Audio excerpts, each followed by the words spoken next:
एक लड़की का नाम था अनीजा। उस लड़की का नाजायज ताल्लुक था एक जवान से, उसका नाम था किदार। उस जवान ने कहा मुझसे शादी कर लो, तो लड़की कहती है शादी ऐसे नहीं करूंगी, सालेह अलैहिस्सलाम जो पैगंबर हैं उसकी ऊँटनी को कत्ल कर दो, तब मैं तुमसे शादी कर लूंगी। उस जवान ने इश्क के चक्कर में, लड़की के चक्कर में नबी की ऊँटनी को जैसे ही कत्ल किया, अल्लाह का अजाब आया, वो खुद बर्बाद हुआ, पूरी कौम तबाह हो गई। नाफरमान औरत सबको मुसीबत में डालती है। दूसरी मिसाल आ रही है, एक औरत का नाम था कतामा। ये लड़की इश्क करती थी एक लड़के से, उसका नाम था अब्दुर्रहमान। अब्दुर्रहमान इश्क करता है किससे? कतामा से। कतामा लड़की है, इश्क करती है किससे? अब्दुर्रहमान से। अब्दुर्रहमान ने कहा शादी कर लो, कहा शादी ऐसे नहीं करूंगी, पहले हजरत अली का सर लेकर के आओ, तब मैं तुमसे शादी करूंगी। उस लड़के ने लड़की के चक्कर में हजरत अली को शहीद कर दिया। नाफरमान औरत सबके लिए मुसीबत। दूसरी मिसाल आपके सामने आ रही है, ध्यान से सुनिएगा। जैसे ही बहू आई, ससुराल में देखा कि बुढ़िया है, न उठ सकती है न बैठ सकती है, माजूर है, सास है, तो अपने शौहर से कहती है कि मैं इसको ढोने के लिए नहीं आई हूं ससुराल में, जब तक इसको हटाओगे नहीं घर से, मैं इस घर में नहीं रहूंगी। ये जनमुरी जोरू का गुलाम अपनी माँ को जंगल में ले जाकर के छोड़ दिया। तीसरी मिसाल आ रही है, ध्यान से इसको सुनिएगा।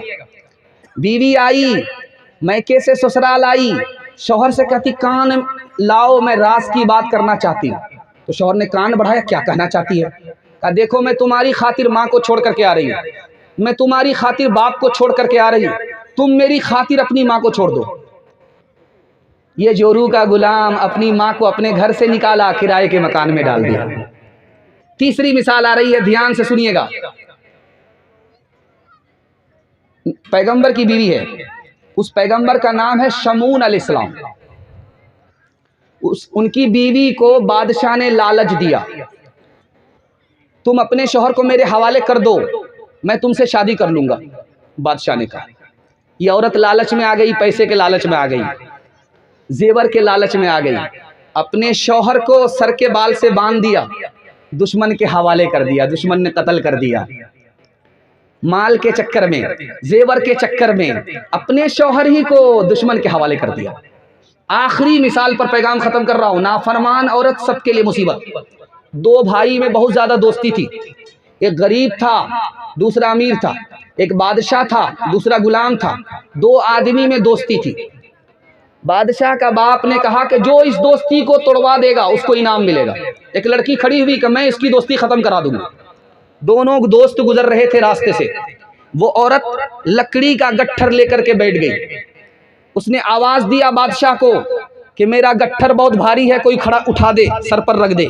उसने अपने दोस्त से कहा कि जाओ गट्ठर उठा दो। उसने उठा करके रखा।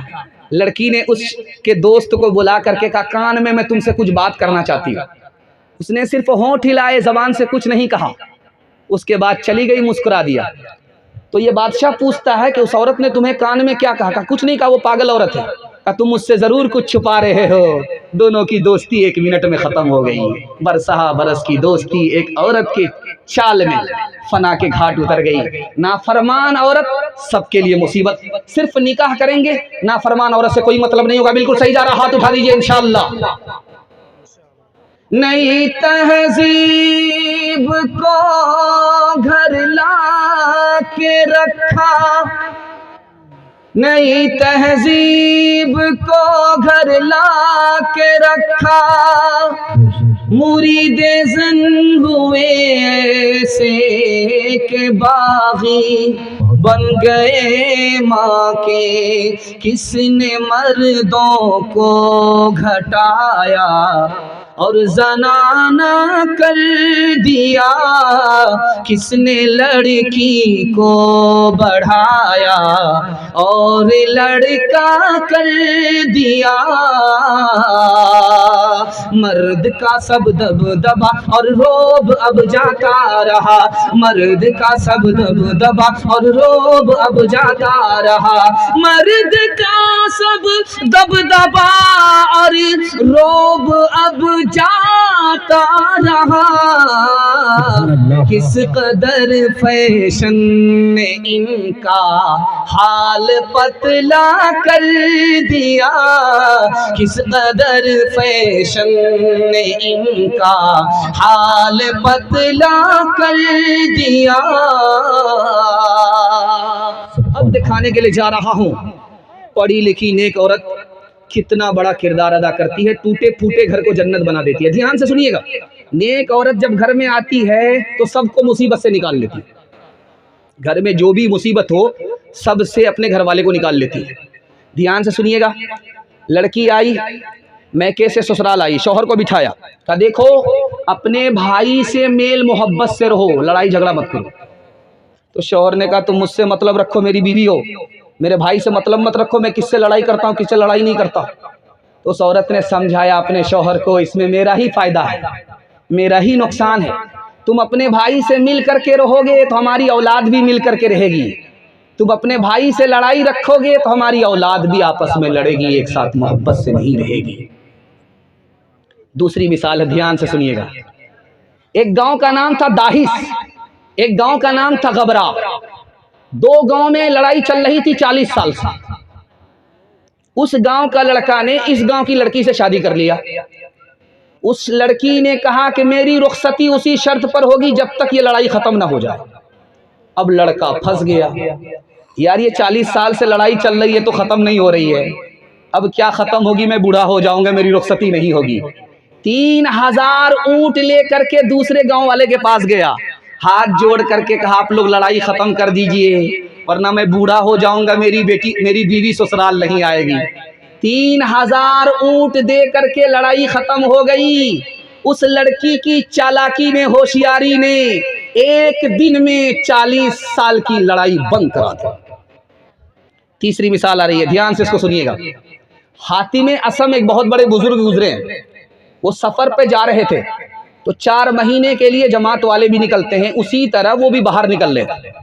तो अपनी बीवी से कहा 4 महीने के लिए मैं जा रहा हूं बाहर, क्या खर्चा तुमको दे करके जाऊं। तो बीवी ने कहा कि जितनी मेरी जिंदगी है उतना खर्चा दे दो। कहा तेरी जिंदगी मेरे हाथ में नहीं है। तो बीवी ने कहा कि मेरी रोजी भी आपके हाथ में नहीं है। शौहर चले गए, अल्लाह समद, इस औरत का तो ईमान हमसे ज्यादा मजबूत है। जब शौहर चले गए तो उस औरत की माँ आई, उससे पूछा कि तुम्हारा मेरा दामाद तो चला गया, तुमको क्या खर्चा दे करके गया। कहा वो क्या खर्चा देगा, वो तो खाने वाला था, चला गया, खिलाने वाला खुदा मौजूद है, घबराने की कोई बात नहीं है। आपने देखा होगा एक जोगी कौम है, जोगी गोपीचंद जोगी, पीले कपड़े में होती है, थैला लटका हुआ होता है, लकड़ी भी मांगते हैं, नमक भी मांगते हैं, तेल साबुन भी मांगते हैं, सब मांग करके लाते हैं और अपने आश्रम में चले जाते हैं। उसको बीवी से मतलब नहीं, बच्चे से कोई मतलब नहीं। घूम रहे थे, घर से निकल गए, मांगते मांगते उसी गांव में आ गए जिस गांव में उसकी बीवी थी। बीवी खाना पका रही थी, आवाज लगाई, माई मुझको कुछ दे दो।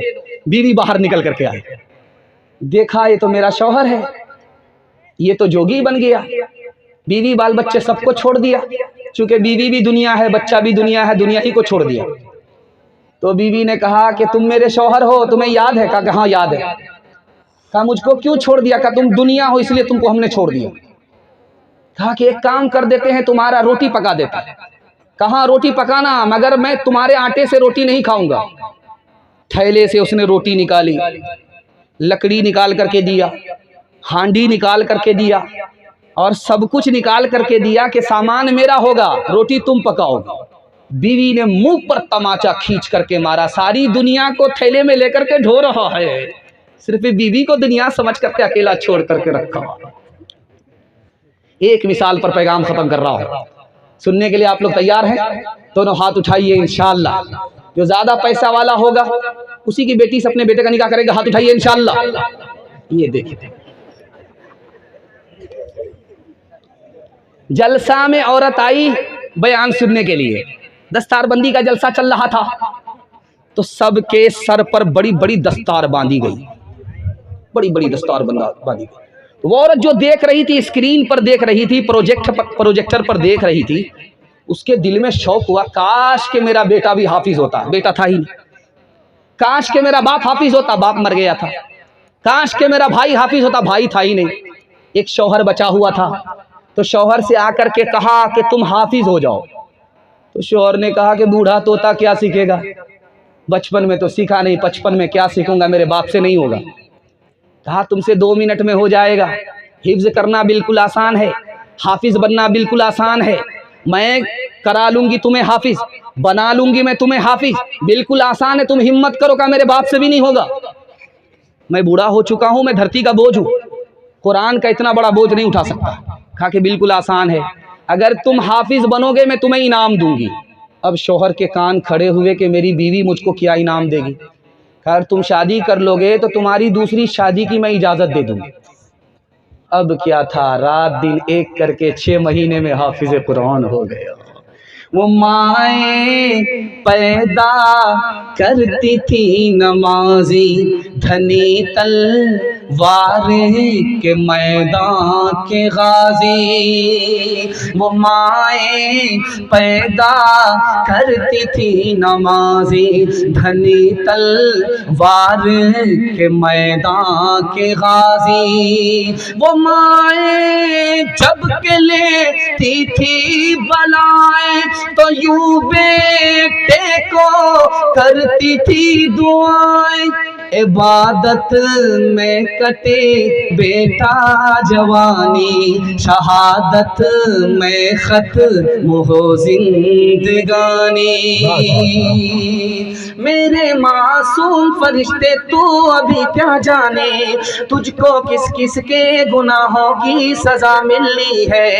जो नजर मिलनी है वो तुझको खफा मिलनी है, दीन और धर्म के मारे हुए इंसान की जो नजर मिलनी है वो तुझको खफा मिलनी है। तेरे बचपन को जवानी की दुआ देती हो, और दुआ दे के परेशान सी हो जाती हो। 2 पैगाम बच्चा और जवान के हवाले से आप लोग सुनने के लिए तैयार हैं? दोनों हाथ उठा दीजिए इंशाअल्लाह। ध्यान से सुनिएगा, बिल्कुल मेरा हिस्से का जलसा मुकम्मल होने जा रहा है। सिर्फ 10 से 15 मिनट में मेरे हिस्से का जलसा बाकी है, जलसा मुकम्मल होने जा रहा है। आपकी पेशानी इस कदर चमक रही है, ऐसा लग रहा है कि जलसा अभी शुरू हुआ है। दिल से दुआ देता हूँ अल्लाह आपके मुकद्दर को चमका दे। आमीन बोलिए। कबूलियत की घड़ी है, बखीली मत कीजिए। चौथा पैगाम बच्चों के हवाले से सुना रहा हूँ। बाप ने कहा कि बेटा मैंने ख्वाब देखा है कि अल्लाह का हुक्म है मैं तुम्हें ज़बह कर डालूंगा। तो बेटा कहता अब्बा हुजूर मेरी 4 फरमाइश है। जब आप ज़बह करना चाहेंगे तो आंख में पट्टी बांध लीजिएगा, मेरे हाथ पाँव को बांध दीजिएगा। अब्बा हुजूर चाकू तेज कर लीजिएगा। तीसरी फरमाइश है अब्बा हुजूर जब आप मुझको ज़बह करेंगे तो मेरा चेहरा आसमान की तरफ नहीं ज़मीन की तरफ कर दीजिएगा आगे, ताकि सजदे की हालत में तेरा बेटा कुर्बान हो जाए। चौथी फरमाइश बेटे ने कहा अब्बा हुजूर जब मैं ज़बह हो जाऊं, जब मैं कुर्बान हो जाऊं तो मेरे कपड़े को उतार करके मेरी माँ के हवाले कर दीजिएगा, ताकि मेरी माँ को सब्र हो जाए कि अल्लाह का हुक्म था मेरा बेटा कुर्बान हो गया। बाप चोरी करने के लिए जा रहा था, बेटे को पहरे पर बैठाया कि बेटा कोई आए तो कह देना कि कोई आ रहा है, कोई देख रहा है। बाप जैसे ही चोरी करने के लिए बाग में दाखिल हुआ, बेटा कहता अब्बा हुजूर वो देख रहा है। भाग करके आया, कहीं कोई नहीं। दोबारा फिर जब इरादा हुआ चोरी का, फिर बच्चा कहता अब्बा वो देख रहा है, फिर बाप भाग करके आया। तीसरी बार जब गया बाप चोरी करने के लिए, बच्चे ने फिर कहा अब्बा वो देख रहा है। बाप भाग करके आया, एक तमाचा मारा, कौन तेरा बाप देख रहा है? तो बेटे ने कहा अब्बा हुजूर मैं आप के तमाचे का बुरा नहीं मानता, कौन बाप देख रहा है, कोई देखे या ना देखे खुदा तुम्हें देख रहा है। तीसरी मिसाल आ रही है, ध्यान से सुनिएगा। बाप आया बादशाह के दरबार में, नमाज जल्दी पढ़ाई, खाना थोड़ा खाया। बादशाह के दरबार में आया नमाज पढ़ाने के लिए तो जल्दी पढ़ा दिया, झटाझट झटाझट झटाझट। 10 मिनट की नमाज 5 मिनट में ख़त्म। अस्सलाम वालेकुम, वालेकुम सलाम, हो गया ख़त्म। 5 मिनट में नमाज ख़त्म। दस्तरखान पर बैठा तो 2 लुकमा उठाया, हाथ धो करके फारिग हो गया। अब घर आकर के बेटा से कहता, बेटा भूख बहुत तेज लगी है, दस्तरखान लगाओ। तो बेटे ने कहा, अब्बा हुजूर नमाज आपने बड़ी जल्दी पढ़ाई, खाना आपने थोड़ा खाया। अब बेटा वहाँ ज़्यादा खाना खाता तो लोग कहते पेटू है, थोड़ा खाना खाया ताकि कहेंगे वली आदमी है, इसलिए थोड़ा खाना खाया। कहा, अब्बा हुजूर आपने थोड़ा खाना खाया ताकि बादशाह आपको वली समझे, जल्दी से नमाज लौटा लीजिए। खाना तो आप खा रहे हैं, वहाँ आपने थोड़ा खाया कि आपका काम बन जाए। नमाज जल्दी लौटाइए, वरना रियाकार का ठिकाना जहन्नम है, जन्नत नहीं है। आखिरी मिसाल पर पैगाम ख़त्म कर रहा हूँ, बहुत ध्यान से आप सुनिएगा। अगर अच्छा बच्चा बनाना चाहते हैं, आपको सिर्फ 3 काम करना, इससे आगे कोई काम नहीं करना। बच्चे को बात बात पर नहीं मारना, डराना है, धमकाना है, बात बात पर नहीं मारना, वरना बेशरम बेहया हो जाएगा। बेशरम बेहया ना अच्छा इंसान बनेगा, ना अच्छा मुसलमान बनेगा। दूसरी बात, बच्चे के सामने मोबाइल नहीं देखना। बच्चा घर से बाहर निकल जाए, मोबाइल निकालिए, देखिए। बच्चा घर के अंदर रहे, मोबाइल छोड़ दीजिए। बाप ड्राइवर, बेटा खलासी, गाड़ी का नंबर 786। तीसरी बात को याद रखिए, जब बच्चा घर के अंदर मौजूद रहे तो मियाँ बीवी झगड़ा मत कीजिएगा। जब बच्चा घर से बाहर जाए तो कुर्सी फोड़ दीजिए, बर्तन तोड़ दीजिए, तोड़ फोड़ जितना करना है करते रहिए। लेकिन जब बच्चा घर के अंदर मौजूद रहे, आपको झगड़ा नहीं करना। जानते कितना बड़ा नुकसान होगा? जब माँ बाप के झगड़े को बच्चे देखते हैं तो माँ बाप को निगाह से गिरा देते हैं, ना जवानी में कदर करते हैं, ना बुढ़ापे में इज्जत देते हैं। लम्हे की खता होती है, सदियों की सजा होती है। इंशाअल्लाह बच्चे की तालीम पर मेहनत होगी, बेटी वाले से कीमत चुकाएंगे। हाथ उठाइए। ये सुनता है दिल लगा के बुजुर्गों के पंद को, वक्ते कलाम लब पे जनाबो हुजूर है। कसबे कमाल की है शबो रोज उसको धुन, इल्मो हुनर के शौक का दिल में वफूर है। कसबे कमाल की है शबो रोज उसको धुन, इल्मो हुनर के शौक का दिल में वफूर है। लेकिन जो इन सिफात का मुतलक नहीं पता, और फिर भी है खुशी तो खुशी का कसूर है। बच्चों के हवाले से पैगाम मुकम्मल हो गया। कुरान के हवाले से आपको पैगाम दे रहा हूँ। उसके बाद जवान का एक पैगाम आएगा। जलसा मेरे हिस्से का निकल रहा है, सिर्फ 5 मिनट का जलसा है। आप लोग सो करके सुनेंगे, हाथ उठा दीजिए इंशाअल्लाह।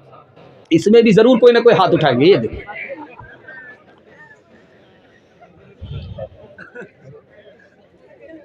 कुरान अल्लाह की किताब है, हम कैसे माने? कुरान अल्लाह की किताब हम कैसे माने? 3 वजह से मानना है कि ये अल्लाह की किताब है। अगर आपको शक है कि अल्लाह की किताब नहीं है तो कॉपी करके दिखाइए। कॉपी दिखा ही नहीं सकता कोई। अल्लाह की किताब है, ये कैसे माने? पेशिन गोई अल्लाह ने कर दी कि कुरान अल्लाह का उजाला है, इसको कोई बुझा नहीं सकता। 1400 साल से लोग मेहनत कर रहे हैं, लेकिन कुरान के नूर को मिटा नहीं सके। तीसरी बात, ये अल्लाह की किताब है कैसे माने? जिस वक्त कुरान नाजिल हो रहा था उस वक्त साइंस नहीं थी, टेक्नोलॉजी नहीं थी। लेकिन आज टेक्नोलॉजी है, साइंस है। साइंस कुरान की बात को गलत साबित कर ही नहीं सकती। याद रखिए, साइंस में है जहां पानी वहां जिंदगानी। साइंस में है जहां पानी वहां जिंदगानी। आज साइंस कह रही है जहां पानी वहां जिंदगानी। कुरान ने 1400 साल पहले कर दिया कि मैंने हर चीज को पानी से जिंदगी बख्शी है।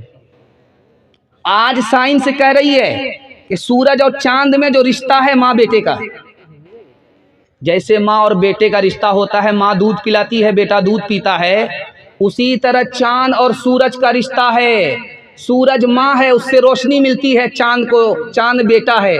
और कुरान ने 1400 साल पहले सूरज को मुअन्नस कहा यानी औरत कहा, और चांद को मुज़क्कर कहा यानी मर्द कहा। तीसरी बात को जरा ध्यान से सुनिएगा। आप देखेंगे कि जब आसमान में सितारे नहीं होते रात में और ये लाइट बंद हो जाती है और आदमी समंदर में सफ़र करता है तो इतना अंधेरा होता है कि हाथ नज़र नहीं आता।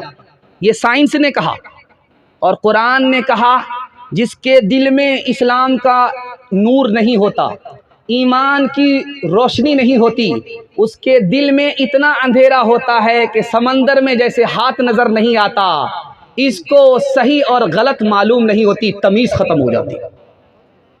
तीसरी बात, साइंस ने कहा ये जो सेंटर पॉइंट है पूरे इंसान का जो वजूद है सर से लेकर के पैर तक में, सेंटर पॉइंट कौन सी चीज़ है? पैर है, पेट है, सीना है, पहलू है, बाजू है, सेंटर पॉइंट मरकज़ क्या है? मरकज़ कौन सी जगह है? तो साइंस कह रही है ये जो माथा है, माथा ये सेंटर पॉइंट है, ये सेंटर पॉइंट, सब कुछ यही है, दिमाग यही है, समझदारी यही है, दुश्मनी यही है, दोस्ती यही है, मोहब्बत यही है, नफ़रत यही है, ये सेंटर पॉइंट है। और कुरान क्या कहता है? वस्जुद वक्तरिब, सजदा करो, यानी पेशानी को ज़मीन से टेको, खुदा से करीब हो जाओगे। अल्लाह के रसूल ने फरमाया खुदा का बंदा फर्श पर होता है, खुदा अर्श पर होता है, खुदा अर्श पर है यानी 7 आसमान के ऊपर है, इतनी दूर है, लेकिन जब खुदा का बंदा सजदे में होता है तो ये फर्श का बंदा अर्श के खालिक से ऐसे करीब हो जाता है जैसे 2 उंगली करीब होती है। एक बात याद रखिए जो आपसे कहने के लिए जा रहा हूं, बहुत ध्यान से इसको सुनिएगा। कुरान की सबसे बड़ी आयत कौन सी है? आयतुल कुर्सी है। आप रोजाना घर में पढ़िए, घर को बांधने की कोई जरूरत नहीं होगी, मैं गारंटी लेता हूं, क्योंकि हदीस में आता है जब सूरह बकरा की ये आयत पढ़ी जाती है घर में शैतान भाग जाता है, जो आने चाहता है, जो आना चाहता है वो इरादा बदल लेता है। आप सूरह बकरा अगर पढ़ नहीं सकते पूरी सूरत तो आयतुल कुर्सी को आप पढ़ दीजिए 41 मरतबा, या तो शाम में पढ़िए या तो सुबह में पढ़िए, या घर का कोई एक आदमी पढ़ दे, शैतान भाग जाएगा, आने वाला शैतान आपके घर में आएगा ही नहीं। घर को बांधने की आपको कोई जरूरत नहीं। कुरान की सबसे बड़ी आयत कौन सी है? आयतुल कुर्सी है। कुरान की सबसे पहली आयत कौन सी है? इक़रा बिस्मि रब्बिकल लज़ी है। कुरान की सबसे आखिरी आयत कौन सी है? वत्तकू यौमन तुरजऊन फीही इलल्लाह। लोगो, ये दुनिया ही तुम्हारी दुनिया नहीं है बल्कि आखिरत भी है, अल्लाह के पास लौटोगे, हिसाब किताब के लिए वो खड़ा करेगा, कहेगा जिंदगी दी कहाँ आबाद किया, जवानी दी कहाँ बर्बाद किया, माल दिया कहाँ से कमाया, कहाँ खर्च किया, इल्म दिया उसके मुताबिक क्या अमल किया। इंशाअल्लाह कुरान को पकड़ेंगे, तिलावत करेंगे, तिलावत सुनेंगे, उसके बाद अमल करेंगे। हाथ उठाइए इंशाअल्लाह। कुरान सुनेंगे तरावी और जुमा में, हाथ उठाइए इंशाअल्लाह। कुरान पढ़ेंगे जनाजे पर, हाथ उठाइए इंशाअल्लाह। यहाँ आकर के हर लहजा है मोमिन की नई आन नई शान, नई आन नई शान, गुफ्तार में किरदार में मोमिन, गुफ्तार में किरदार में अल्लाह की बुरहान, अल्लाह की बुरहान। ये बात किसी को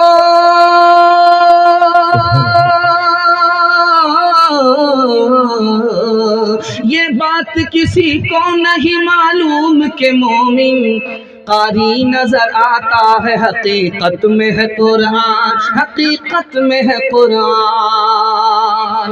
जवानों के हवाले से आखिरी पैगाम और जहमत तमाम, अल्लाह आपको भी आबाद रखे, आपके बच्चों को भी आबाद रखे, आपके जवानों के मुस्तकबिल को अल्लाह रोशन फरमाए। सुनने के लिए जवान लोग तैयार हैं? दोनों हाथ उठाइए इंशाअल्लाह। बूढ़े लोग गलती से हाथ मत उठाइएगा। आप लोग किसी जन्म में इस दुनिया में जवान होने वाले नहीं, किसी सूरत से सीधा जन्नत में आकर के आप जवान होंगे।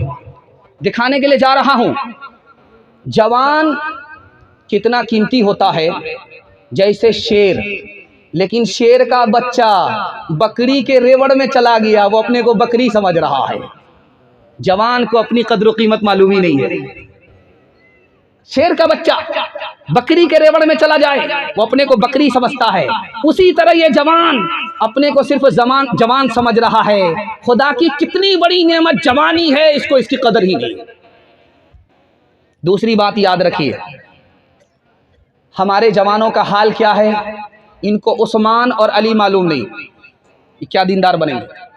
इनके पास इल्म नहीं, हुनर नहीं, ये धरती के बोझ हैं, ये बोझ क्या उठाएंगे। तीसरी बात को याद रखिए, पूरी दुनिया में जाहिल कितने हैं? 150 करोड़ पूरी दुनिया में जाहिल है। 150 करोड़ लोग। 1996 की रिपोर्ट है अक़वाम मुत्तहिदा की, अक़वाम मुत्तहिदा ने लिखा है, 1996 की रिपोर्ट है।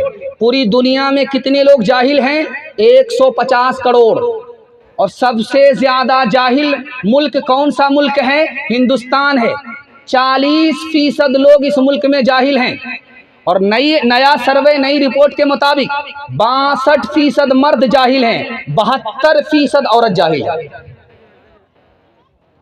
इल्म है नहीं, हुनर है नहीं, तो तरक्की कहां से होगी। यह आदमी धरती का बोझ है। हाथ जोड़ करके मैं आपसे कहता हूं, आप जाहिल रहे कोई फर्क नहीं पड़ता, लेकिन अपने बच्चे को पढ़ा लिखा दीजिए, वो मुकद्दर का सिकंदर हो जाएगा। एक बात याद रखिए, जनाजा सामने आया, बेटा रो रहा है। कह रहे भाई तुम कौन हो, इतना क्यों रोते हो? कहा मैं मरने वाला का बेटा हूं। कहा रो क्यों रहे हो इतना? कहा रोने की वजह यह है कि मेरे बाप ने मुझे स्कूल की तालीम दिलाई और मदरसे की तालीम मेरे पास इतनी नहीं है कि बाप के जनाजे को मैं पढ़ा सकूं, बाप के जनाजे की इमामत कर सकूं। इस बुनियाद पर मैं रो रहा हूं। और जानते हैं कि बाप अपने बच्चे को सिर्फ स्कूल में क्यों पढ़ाता है? ये राज आज सुनिए, अल्लाह के इल्म में इजाफा फरमाए। इसलिए पढ़ाता कि उसको दुनिया की मोहब्बत है। 2 रोटी की कदर उसको मालूम है कि उसका बेटा कितना ही बड़ा आदमी बन जाए, सिर्फ 2 रोटी के लिए है, 2 बोटी के लिए, इससे ज्यादा कुछ नहीं। इंजीनियर बन जाए, प्रोफेसर बन जाए, डॉक्टर बन जाए, कुछ भी बन जाए, उसको सिर्फ 2 ही चीज हासिल होगी, 2 रोटी 2 बोटी। 2 रोटी 2 बोटी की कदर है, खुदा के इल्म की, रसूल के इल्म की कोई कदर नहीं है। इतना बड़ा बाप दुनियादार है, इसलिए अपने बच्चे को स्कूल में भेज रहा है, मदरसे की और मकतब की कोई तालीम ही नहीं। दूसरी बात याद रखिए, इतनी बड़ी तादाद में हमारा जवान है, कैसे जिंदगी गुजारेगा? मैं हाथ जोड़ करके कहता हूं, हर चीज अपने वक्त में अच्छी लगती है। पढ़ाई के वक्त में पढ़ाई अच्छी लगती है, शादी के वक्त में शादी अच्छी लगती है। हमारा जवान पढ़ाई के वक्त में पढ़ाई करे, मैं गारंटी लेता हूं यही मुकद्दर का सिकंदर होगा। शादी के वक्त में शादी करे, पढ़ाई के वक्त में जो जवान शादी करेगा वो कहीं का नहीं रहेगा, फांसी के फंदे से लटकेगा, ट्रेन की पटरी से कट जाएगा, जहर खा करके खुदकुशी कर लेगा। जवानों के लिए 2 ही रास्ते हैं। हमारे जवान जहां भी हैं, हमारे इस पैगाम को आप बांध लीजिए। मैं गारंटी लेकर के जाता हूं, 1 साल में आपको 10 साल के बराबर अल्लाह तरक्की देगा। जवानों के लिए 2 ही रास्ते, यूसुफ अलैहिस्सलाम का रास्ता है, यूसुफ के भाई का रास्ता है। यूसुफ अलैहिस्सलाम का रास्ता है जिना छोड़ दो, अल्लाह फर्श से उठाएगा, अर्श पर पहुंचा देगा। जिना छोड़ दिया यूसुफ अलैहिस्सलाम ने, अल्लाह ने हुकूमत दे दिया, 90 साल तक मिस्र में हुकूमत किया। जवानों में हाथ जोड़ करके कहता हूं, आप जिना छोड़ दो, अल्लाह फर्श से उठाएगा, अर्श पर पहुंचा देगा। दूसरा रास्ता हमारे जवानों के लिए क्या है? यूसुफ अलैहिस्सलाम के भाई का रास्ता, तौबा की उम्मीद पर गुनाह करेंगे, आज गुनाह कर लेते हैं, कल तौबा कर लेंगे, जलीलो खार कर देगा, इज्जत की चोटी से उतारेगा, जिल्लत की पस्ती में डाल देगा। इंशाअल्लाह हमारा जवान बेदार होगा, हौसले के साथ जिएगा। हाथ उठाइए इंशाअल्लाह। अपने माँ बाप की खिदमत करनी है, हाथ उठाइए इंशाअल्लाह। अल्लाह की इबादत करनी है, हाथ उठाइए इंशाअल्लाह। रसूलुल्लाह की इताअत करनी है, हाथ उठाइए इंशाअल्लाह। शादी के बाद दाढ़ी रखेंगे, शादी से पहले दाढ़ी नहीं रखेंगे, हाथ उठाइए इंशाअल्लाह।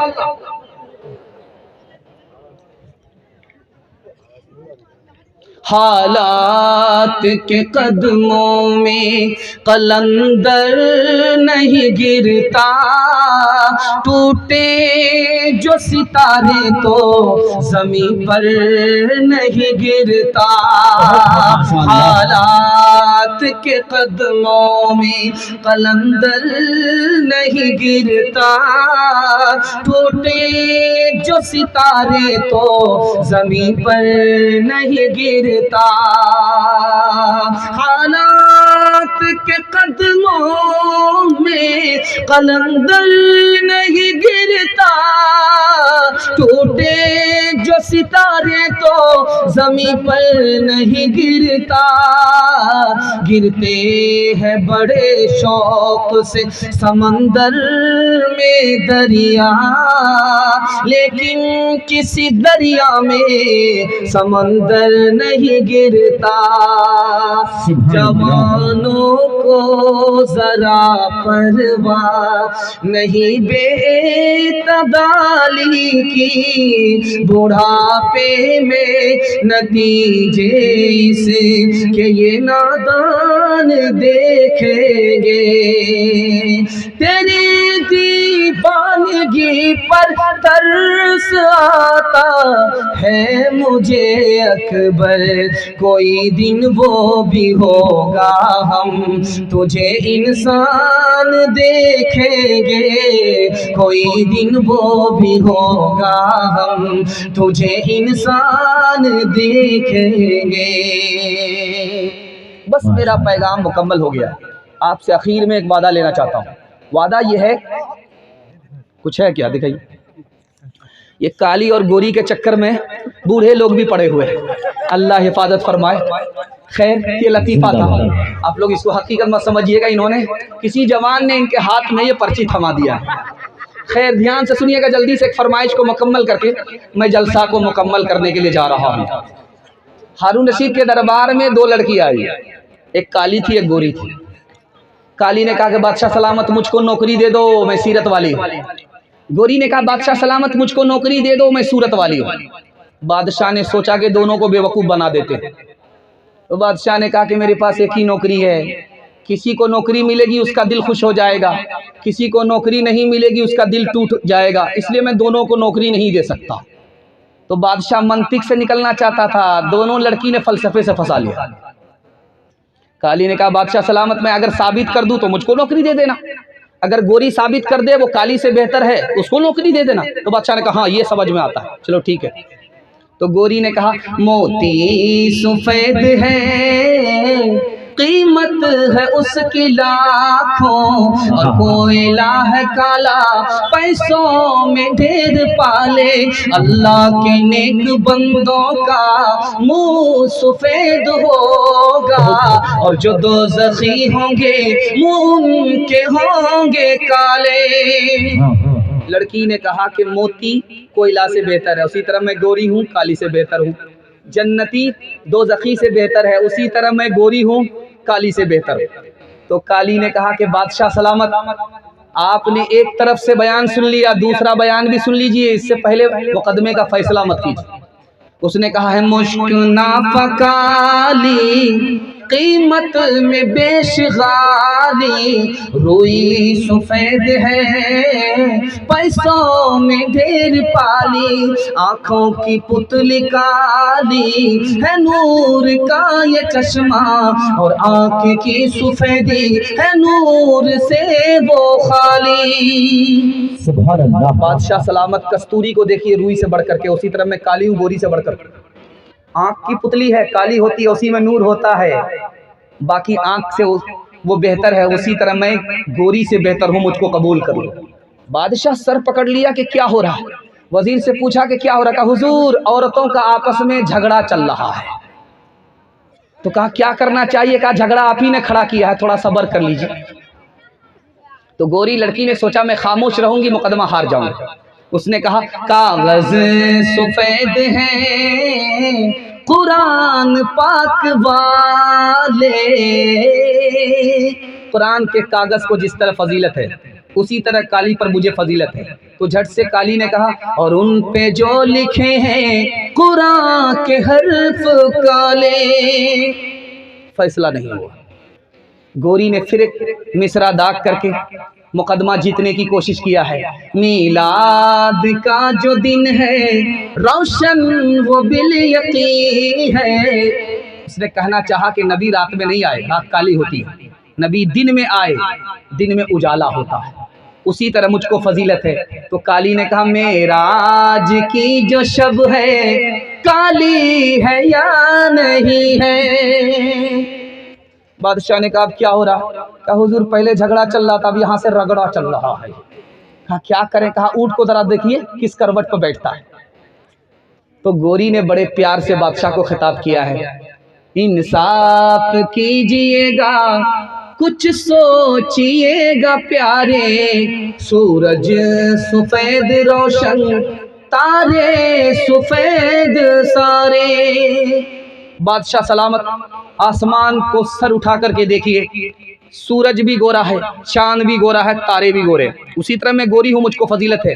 तो काली ने कहा इंसाफ कीजिएगा, है आप अक्ल वाले, काला गिलाफ काबा हजरत बेलाल काले।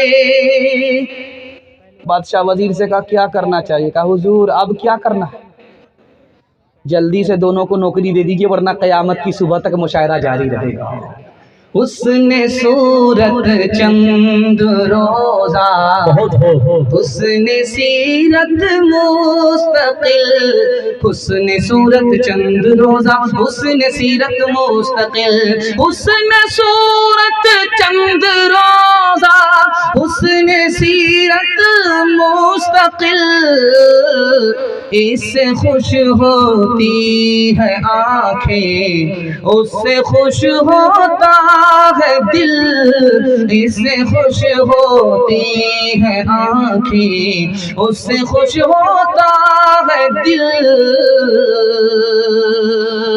दिल गुलिस्तां था तो हर शय से टपकती थी बहार, दिल बयाबां हो गया, आलम बयाबां हो गया। बड़े मूजी को मारा, नफ्स अमारा को घर मारा, नहंगो अज़दहा वो शेर नर मारा तो क्या मारा, नहंगो अज़दहा वो शेर नर मारा तो क्या मारा। गया शैतान,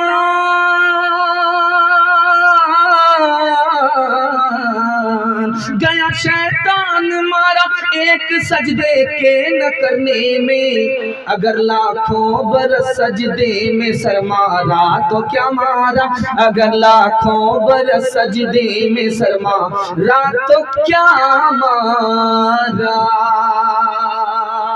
सीरत के हवाले से जलसा आ रहा है, मदीना का हवाला आपकी खिदमत में आ रहा है।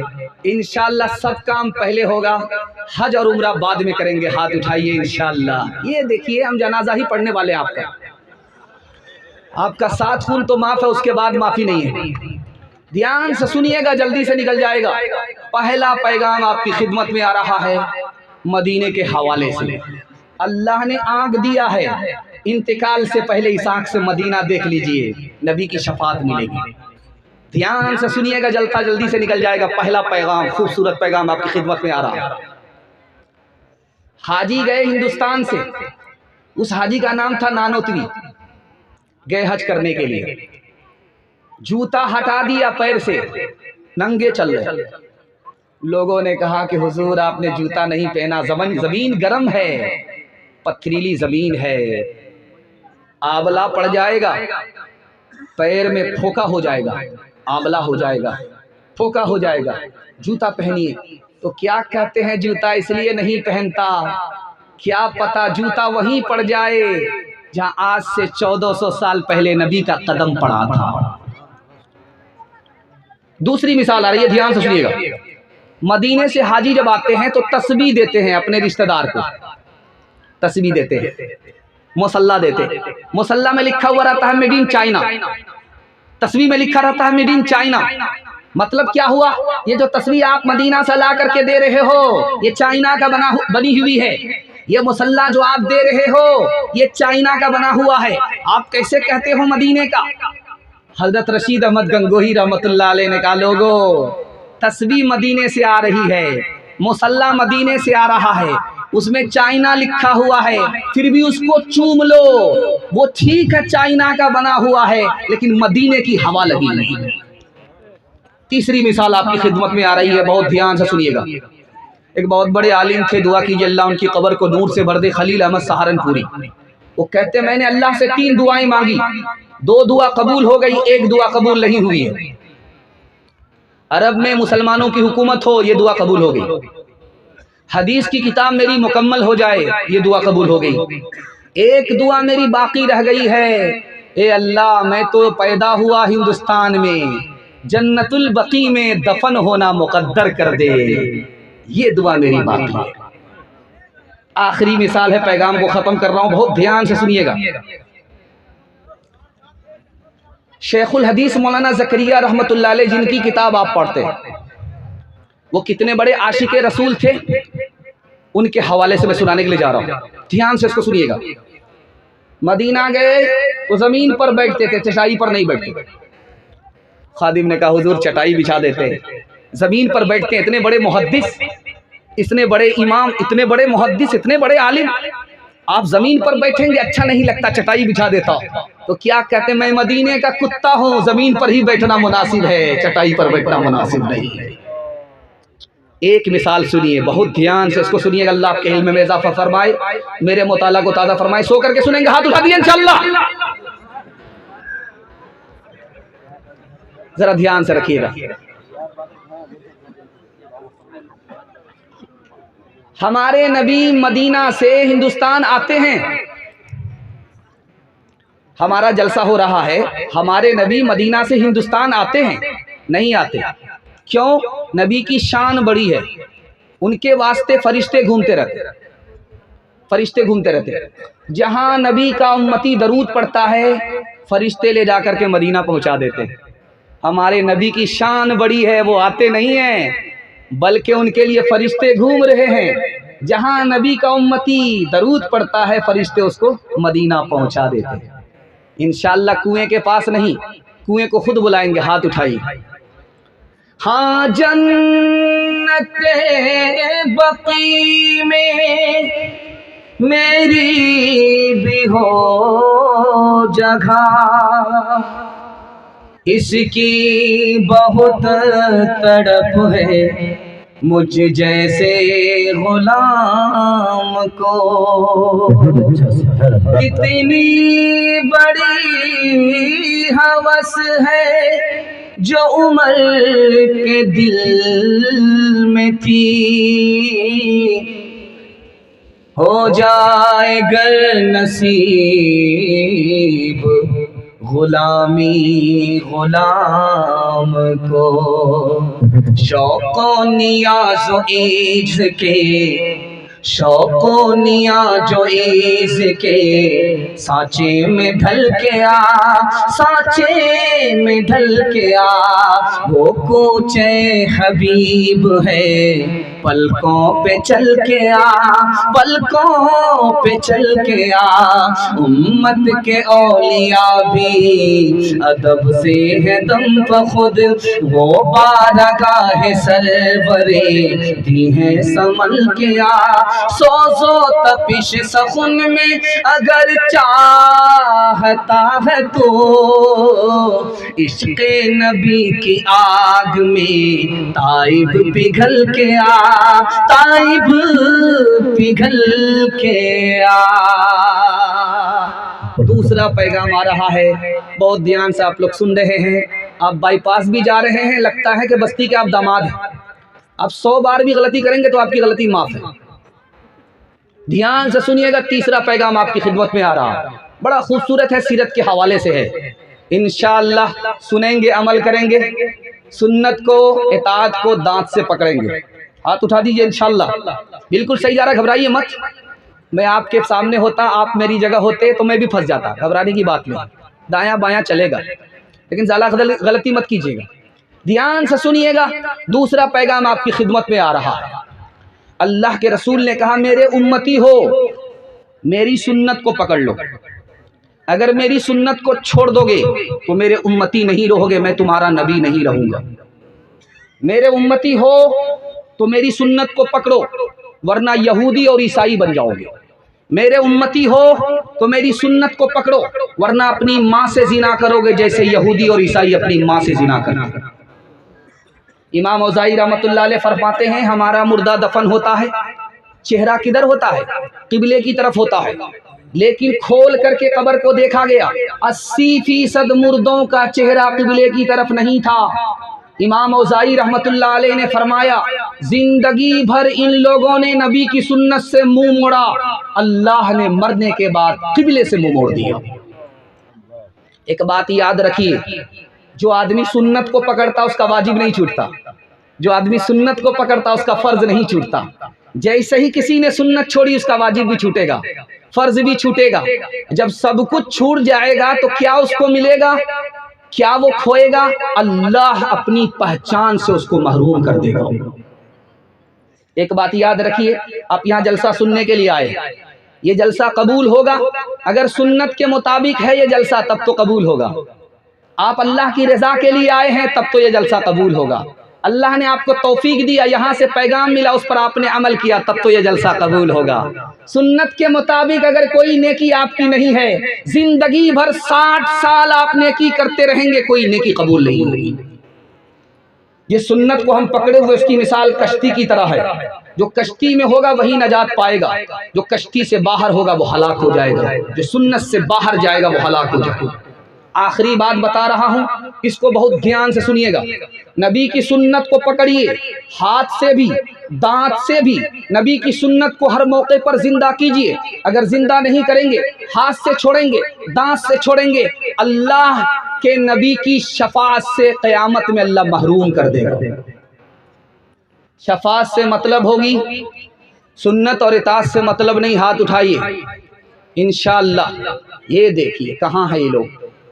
अब बताइए कि ये लोग इज्तिमा सुनते सुनते इतने थक गए हैं कि बायां दायां जा रहा है, पता ही नहीं चल रहा ये जलसा सुनने वाले हैं या कन्या के मामू, दूल्हा के मामू, दोनों तरफ है, आधा इधर है आधा उधर है।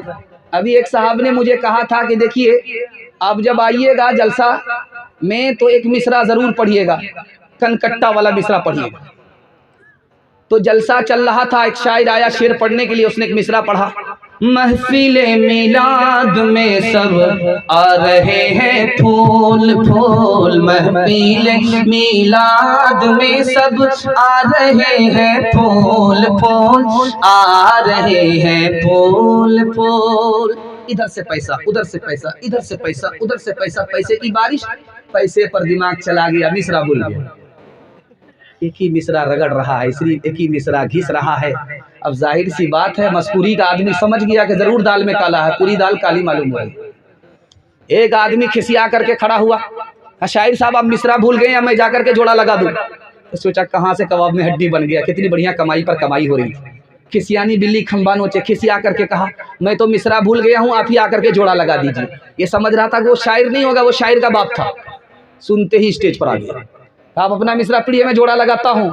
लेकिन आपके माँ के पेट से, आपकी माँ के पेट से आपका कान कटा हुआ, आपके कान कटे हुए हैं, आपको गुस्सा ज्यादा आता है। मैं जोड़ा इसी शर्त पर लगाऊंगा, आप बुरा नहीं मानेंगे। क्या नहीं बुरा नहीं मानेंगे, मिसरा पढ़िए मैं जोड़ा लगाता हूँ।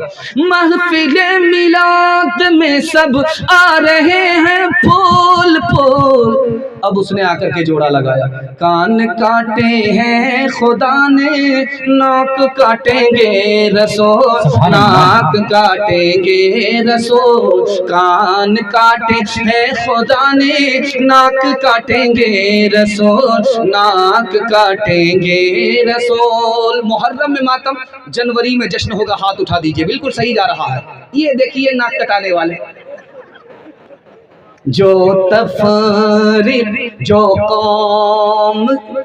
कौम के जो तफरीक अक़वाम के आया था मिटाने, उस दीन में खुद भाई से अब भाई जुदा है। छोटों में इताअत है न शफ़क़त है बड़ों में, प्यारों में मोहब्बत है न यारों में वफा है। कर हक से दुआ उम्मत पे मरहूम के हक में, खतरों में बहुत जिसका जहाज़ा के खड़ा है। ऐ खासान रसूल वक्त दुआ है, उम्मत पे तेरी आंखें अजब वक्त पड़ा है। नारे तकबीर। मुफ्ती सादिक नजीम साहब जिंदाबाद।